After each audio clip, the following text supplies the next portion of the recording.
اس کی ماں بھی لوگوں کے گھروں میں کام کر کے آتی تھی اور بیٹی گھر پر محنت کرتی تھی۔ ایسا کرتے کرتے نفیسہ نے اپنے پورے دہیج کا سامان بنا لیا۔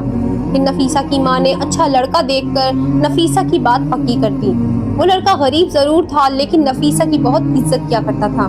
نفیسہ کی ماں نے شادی طے کرتے وقت یہ کہا تھا کہ میرا کوئی سہارا نہیں میری بیٹی کے علاوہ، اس لیے میں اپنی بیٹی اور داماد کو اپنے گھر ہی میں رکھوں گی۔ وہ لوگ بھی مان گئے۔ اس طرح نفیسہ شادی کے بعد بھی اپنی ماں کے گھر میں ہی رہنے لگی۔ اس کا شوہر جتنے بھی پیسے کماتا لیکن گھر کا گزارا پھر بھی مشکل تھا۔ نفیسہ کو کپڑے سلائی کرنا ہی پڑتے تھے۔ وقت ایسے ہی گزرتا گیا۔ نفیسہ پریگننٹ ہو گئی۔ اب نفیسہ سے کپڑے سلائی کرنا بہت مشکل ہو رہے تھے۔